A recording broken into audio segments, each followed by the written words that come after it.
usted quiere entrar a internet y saber de sus amigos, ¿por qué no crear un sitio que ofrezca eso? Amigos, fotos, perfiles, lo que quieras visitar o volver a ver a alguien que conociste en una fiesta. No estoy hablando de un sitio de citas, estoy hablando de tomar toda la experiencia social de la universidad y ponerla en internet.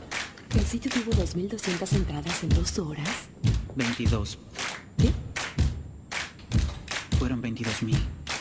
La gente suministraría sus propias fotos y su información. Y la gente puede invitar o no invitar a sus amigos a unirse. No te metas a mi Facebook.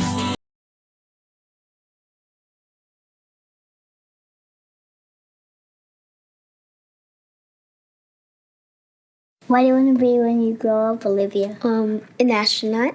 I want to be a fashion designer. A basketball player. I want to be an actor. A doctor. A teacher. A chef. An artist. What do you want to be when you grow up? A mermaid. Do you know what a computer programmer is? Yeah, no. No. No. I think it's something that has codes and is able to decode a mystery. I think that they... Wait, what? Computer programmer? No. Nowadays, just about everything requires some form of programming.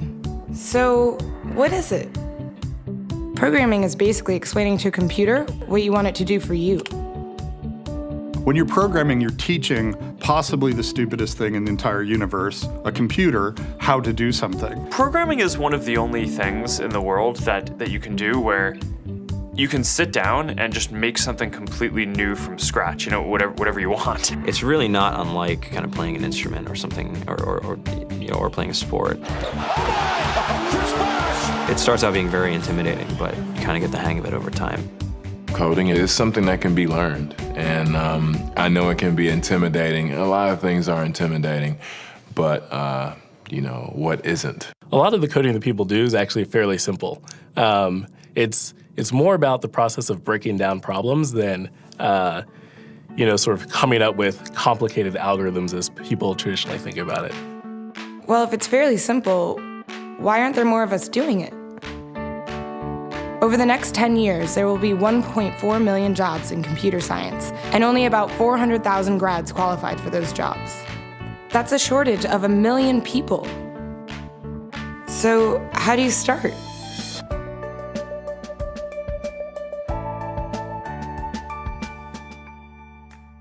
I was obsessed with maps when I was a kid, and cities specifically. So I taught myself how to program. I had a very clear goal of what I wanted to do, which is to see a map of the city on my screen and play with it. Put things on the map, move things around the map. See what was happening in the city, how it worked, how it lived, how it breathed. The best early thing was actually using software to decide when the classes in my school would meet, and that put me in a position to decide which girls were in my class. The first program I wrote asked things like, what's your favorite color? Or how old are you? I first learned how to make a green circle and a red square appear on the screen. The first time I actually had something come up and say, hello world, and I made a computer do that. It was just astonishing. When I finally learned a little bit of programming, that blank wall resolved into a bunch of doors, and you open them, and finally you start to open enough doors that the light comes in. And to me, a finished program is like a structure filled with light. All the corners are illuminated. You understand the structure of it. It's a really serene feeling to have completed that.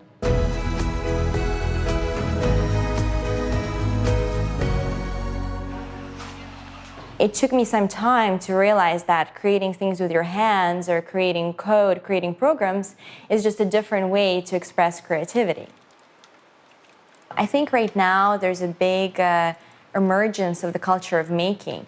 People who make their own scarves and hats, people who write their own apps. Now it's just limited by your imagination and sort of what kinds of ideas can you, what kind of understanding can you build into the computer so that it can do these things that were previously impossible.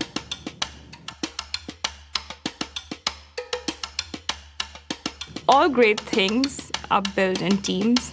when you collaborate with other smart people.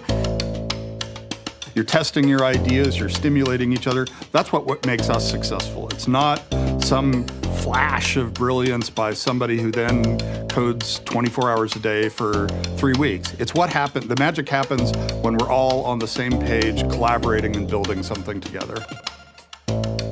There's a much greater need in the world for engineers and people who can write code than there will ever be supply. And so we all live these very charmed lives. To get the very best people, we try to make the office as awesome as possible.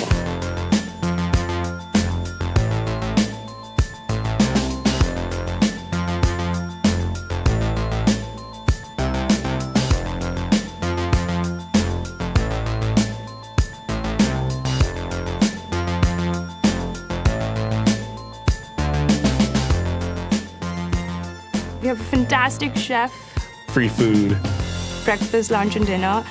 free laundry, snacks, even places to play and video games and scooters. There's all these kind of interesting things around the office and places where people can play or relax or go to think or play music or be creative.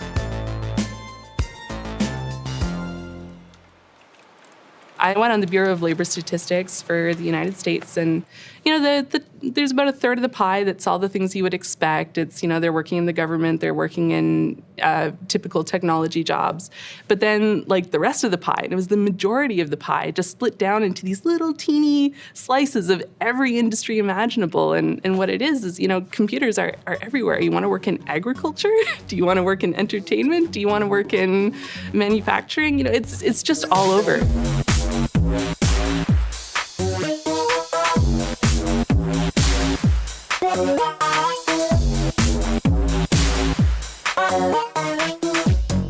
Here we are, 2013. We all depend on technology to communicate, to bank, information, and none of us know how to read and write code. So you guys, what else? Who else has an idea of what we can change with our programming? What else can we do? Tiffany? What I saw my students take away from using Scratch and programming in our classroom is that they were willing to push through problems. It really builds critical thinking, it builds problem solving, and it's something that they can then apply to math in the classroom or their reading skills. We integrated science with this programming, and I saw my scores go up 30%. When I was in school, I was in this after-school group called the Whiz Kids. And when people found out, they laughed at me and, all these things. And I'm like, man, I don't care. I think it's cool. And, I'm learning a lot. And some of my friends have jobs. It's important for these kids. It should be mandatory to be a citizen on this planet, to read and write code. I just think you have to start small, right? And I think that's one of the biggest misconceptions about computer science and programming overall is that you have to learn this big body of information before you can do anything. You don't have to be a genius to know how to code. You need to be determined. Addition, subtraction, that's about it. You should probably know your multiplication tables. You don't have to be a genius to code. Do you have to be a genius to read? Do you have to be a genius to do math? No. No.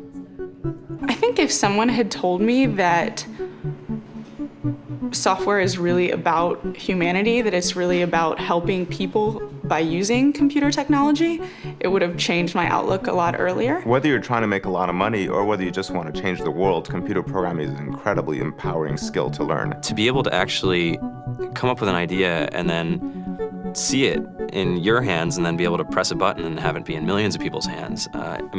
I think we're the first generation in the world that's really ever had that kind of experience. The programmers of tomorrow are the wizards of the future. You're going to look like you have magic powers compared to everybody else. I think it's amazing. I think it's the closest thing we have to a superpower. Great coders are today's rock stars. That's it.